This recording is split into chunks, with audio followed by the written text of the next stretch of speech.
Começando então o nosso programa, a gente costuma começar o 3 em 1 falando sobre eleições, mas hoje abriremos uma exceção por causa da tragédia do Museu Nacional no Rio de Janeiro. Um incêndio de mais de 5 horas ontem dizimou o prédio bicentenário.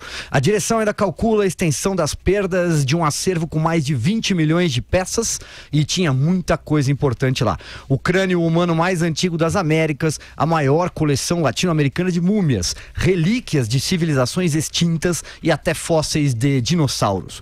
O fogo começou depois que o local já havia encerrado a visitação. Segundo o comandante-geral dos Bombeiros do Rio, o trabalho foi prejudicado por falta de água nos hidrantes próximo ao edifício. A corporação teve de apelar a caminhões-pipa e até para água de um lago próximo. Os bombeiros passaram a segunda-feira em trabalho de rescaldo. A Defesa Civil interditou o Museu Nacional para risco de desabamento interno. E a Polícia Federal investiga as causas do incêndio. A suspeita é de que ele tenha começado após a queda de um balão ou um curto-circuito. Uma notícia muito triste, meu caro Carlos Andreasa, e algo que me chamou muito a atenção foi justamente a falta de água nos hidrantes. Não é época de balão. Importante deixar isso claro. No Rio de Janeiro é muito comum atribuir culpa a balão para incêndio, para atenuar a negligência. Pode ter sido o balão? Pode. Mas nós não estamos em época de festa junina. Eu moro no Rio, eu vejo balão na cidade nessa época, no meio do ano. Em setembro, balão é duvidável. Tá? Quem frequenta a Quinta da Boa Vista, e eu frequento a Editora Record, de que sou editor, fica em São Cristóvão, próximo, eu passo ali sempre. Minha infância foi vivida na Quinta da Boa Vista, tem o zoológico, tem tinha, né, o Museu Nacional.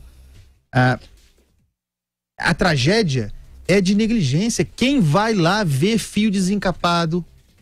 Um exemplo grotesco disso é que não havia um mapa elétrico dessa estrutura. Ninguém sabia por onde passavam os fios, ou seja, é um convite à gambiarra. É óbvio que cedo ou tarde, porque as coisas acontecem assim, e não se aprende quantos incêndios em patrimônio público há no Brasil, quantos houve recentemente, e é sempre a mesma causa, negligência. Nesta casa, neste palacete, a história imperial do Brasil passa por ele. Viveram lá Dom João VI, depois Dom Pedro I. A independência do Brasil foi assinada nesse palacete. A quantidade de erros contidos nisso aí, e aí, Silvio, todo mundo começa a se acusar, né? E estão todos certos. É evidente que a responsabilidade é do governo federal. É uma linha que começa no governo federal, que passa pelo Ministério da Educação e que chega ao UFRJ, a Universidade Federal do Rio de Janeiro, que administra e que tem autonomia administrativa, tal da autonomia universitária, que é a responsável pela gestão disso aí. E a desculpa é sempre a mesma. Faltou dinheiro, o dinheiro não chega a contento, a culpa é do Temer, também é do Temer. Mas faça o histórico do progresso, da diminuição de investimentos, de dinheiro destinado para museu, para esse museu especificamente. Sem contar na gestão do UFRJ, que é caótica. E vejam se não remonta à época da Dilma Rousseff e antes à época do Lula. No Brasil é assim, minha gente. Quando a crise vem, quando a recessão se avizinha, o primeiro a ser ceifado é o supérfluo da cultura. Supérfluo para eles. Todos os governantes são assim. Isso é muito eloquente. O último presidente da República que pisou neste museu foi Juscelino Kubitschek. Nunca mais ninguém foi. Esse museu fez 200 anos em junho desse ano. Aliás, podemos até fazer uma homenagem ao Museu Nacional, porque ele foi tema da Imperatriz Leopoldinense esse ano, com um samba muito bonito, sobre a Quinta da Boa Vista e o Museu Nacional. Vejam se alguma autoridade visitou este palacete, porque essas coisas podem parecer bobagens, mas a presença física da autoridade, para quem serve as autoridades? Para que servem os ministros? Para que serve o presidente da República? senão para prestigiar a história do Brasil. É a história do Brasil. E é curioso, me desculpe por me estender, é curioso que seja no Rio de Janeiro. Porque o Rio de Janeiro se transformou em escombros. Escombros. Em lixo. Sabe o que se salvou disso aí? A biblioteca de 500 mil exemplares, porque estava em outro lugar. Alguma parte do acervo de vertebrados, alguma parte de arqueologia. O que estava aí dentro desse palacete foi para o saco. E não há certeza sobre se a estrutura resistirá. É ou não é a síntese do Rio de Janeiro? A síntese do Brasil? Vera, sigo com você.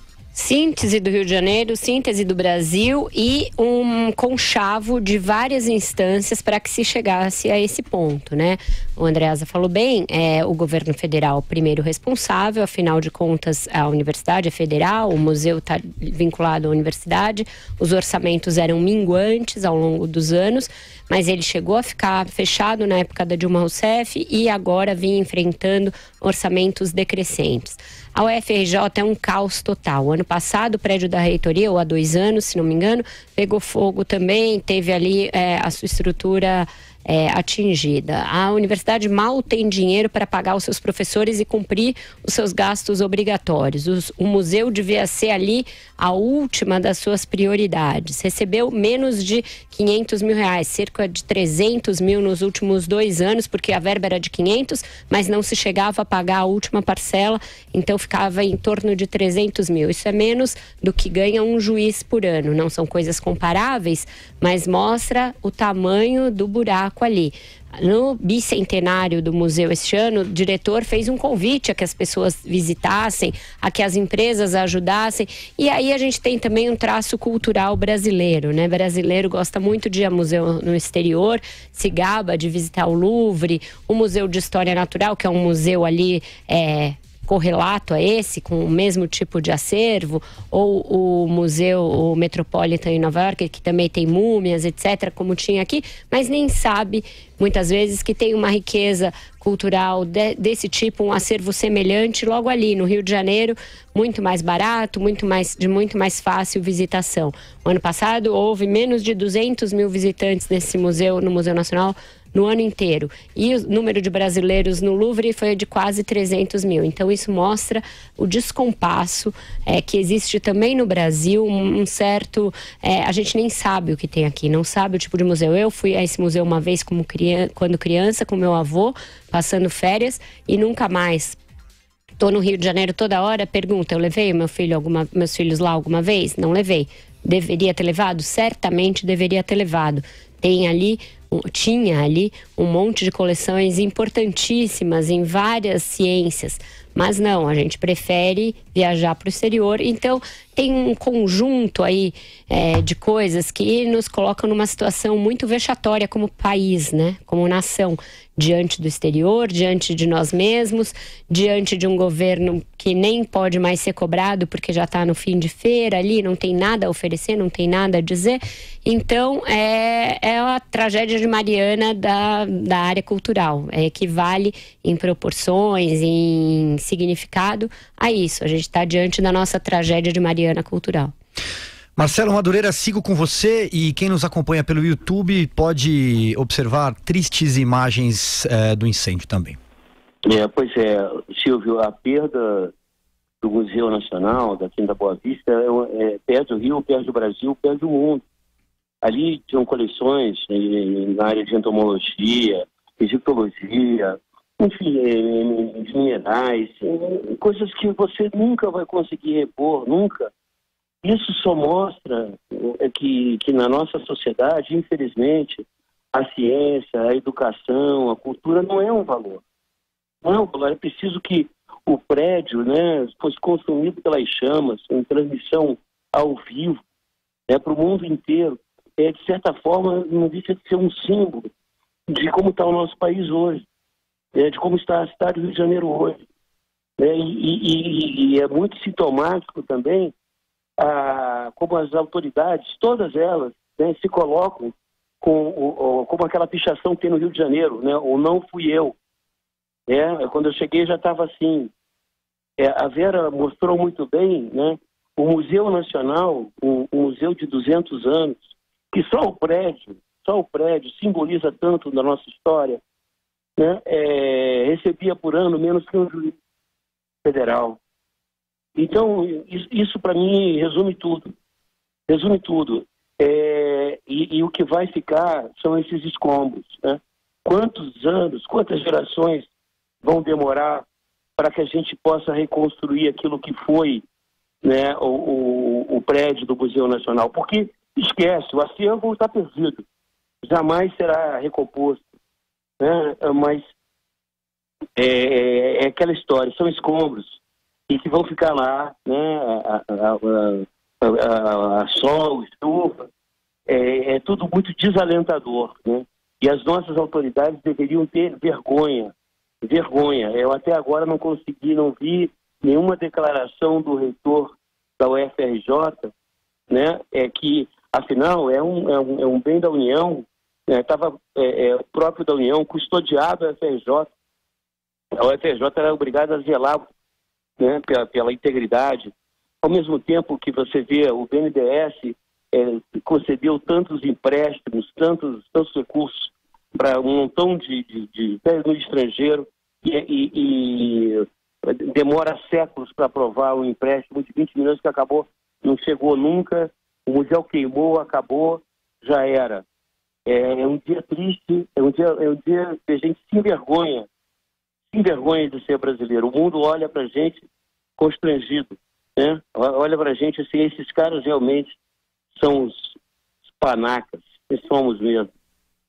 E você veja, Silvio, desculpa te interromper, o grau ali de desmazelo com o negócio, porque os vigias demoraram a perceber o fogo, por isso ficou impossível apagá-lo. Não só por isso, porque também não tinha água nos hidrantes. Começou na parte de trás, os vigias, sei lá quantos eram, deviam ser 2 ali, sem fazer nada. 4, né? O todo. Demoraram para perceber, um prédio enorme, não tinha nenhuma instalação de combate a incêndio, porque a legislação que obriga os prédios a terem esse tipo de equipamento é dos anos 70, ali, anos 1970, o prédio é muito mais antigo que isso, nunca foi adaptado. Imagine agora se estivesse durante o período de visitação, a tragédia que podia ter acontecido. Então, o Brasil é o país da gambiarra, é isso mesmo, a gente vai vivendo de puxadinho em puxadinho. Agora, por ocasião do bicentenário do museu, foram feitas várias matérias mostrando o seu estado de abandono. A sala, o quarto do Dom Pedro, que está ali com as paredes despencando, a sala do dinossauro que foi remontado, que não pode estar aberta à visitação porque está infestada de cupim, e outras coisas que são coisas de país de 5ª categoria, né? Não você tem um prédio dessa magnitude, dessa importância histórica, um acervo relativamente importante e exposto a essas condições bizarras, né? Andreasa. A Quinta Boa Vista, para quem não conhece, apesar do incêndio, é um lugar belíssimo.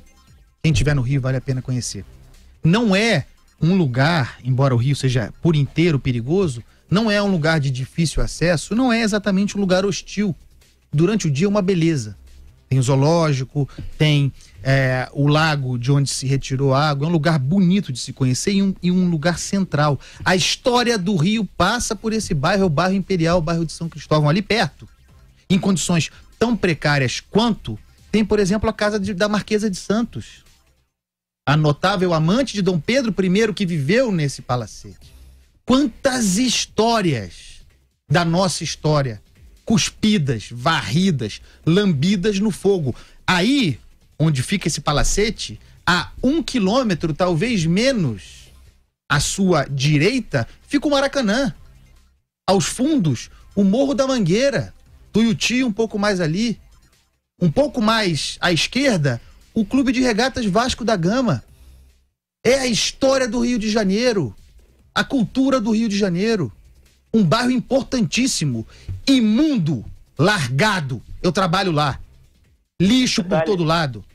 Abandonado. Ontem, a visitação tinha acabado de se encerrar. Não tinha brigada de incêndio de plantão, onde já se viu. É um dos prédios mais importantes da história do Brasil. Eu vou repetir. A independência foi assinada aí. A nossa primeira Assembleia Constituinte se deu nesse palacete.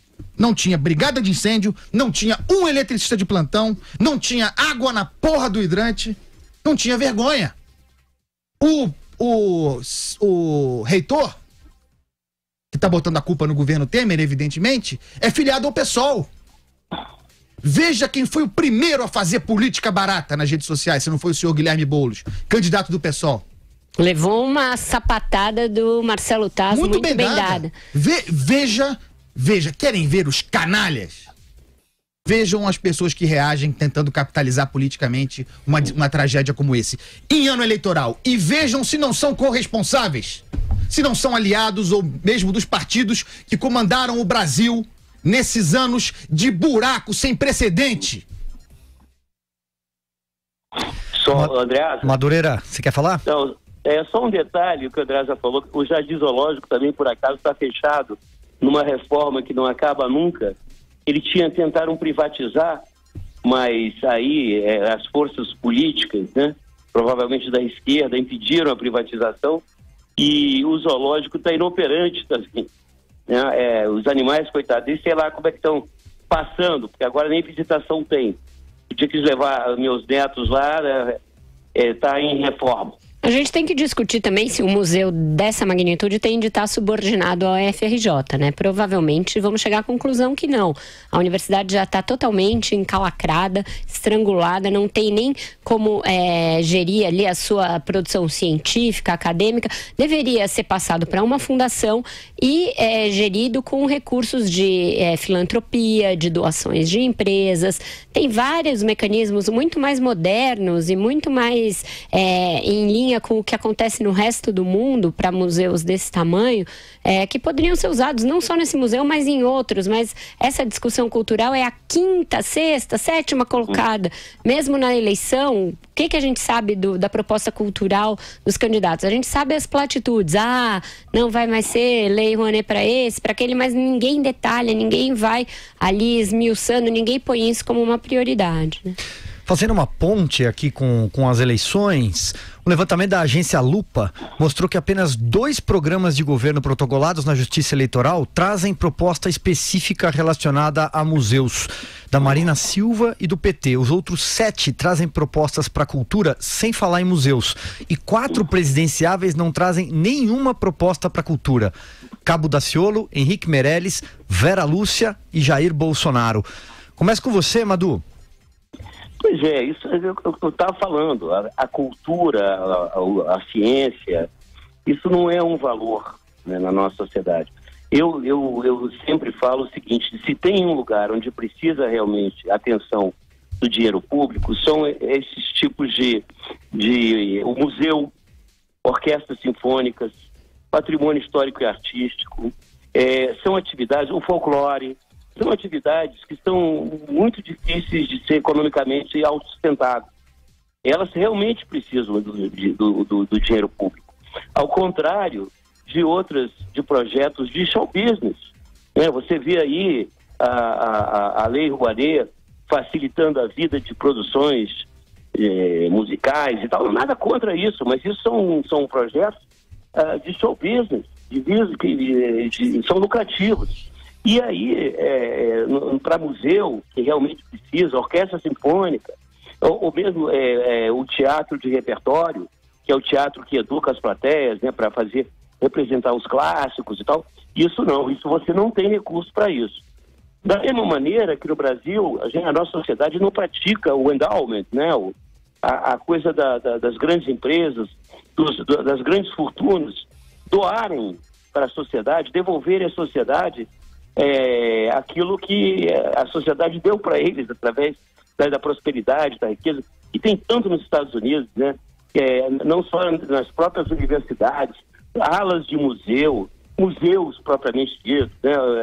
O Guggenheim, o Getty Museum, são tantas coisas que você tem nessa iniciativa, mas o nosso egoísmo, né? A nossa mesquinharia, na nossa cultura, a gente não tem essa ideia, essa virtude de devolver à sociedade parte do que ela nos deu. Então é isso, para nenhuma empresa suporta, é sponsor de museu, de orquestra sinfônica, nada disso. Eles preferem apoiar peças musicais de teatro, da Broadway, essas coisas. Eu acho, me parece uma coisa errada. Me parece, enfim, mostra um grande defeito da nossa alma brasileira. E o fogo cruzado segue, né, Vera Magalhães? Parece que agora o Henrique Meirelles respondeu a Dilma, que pela manhã havia dito que o incêndio era um retrato do descaso promovido por Temer, pelo Meirelles e pelo PSDB. É isso aí, ela falou que o golpe tenta transformar nossa história em terra arrasada, sem se lembrar que os problemas do museu remontam a muito antes, inclusive ao seu governo, e levou uma sapatada do Meirelles agora. Ele falou: o Brasil se entristece com a tragédia que nos tirou parte irrecuperável da nossa história. Tão lamentável quanto o incêndio, haver gente oportunista tentando tirar proveito da situação para esconder nas cinzas do que sobrou a sua incapacidade de governar. Aí é como diz o Andreas, estão todos errados e estão todos certos no que falam uns dos outros, porque a Dilma é responsável, o Temer é responsável, provavelmente o Meirelles, na hora de olhar a planilha e decidir um dia cortar os gastos, foi lá e cortou na cultura, porque é onde sempre sofre.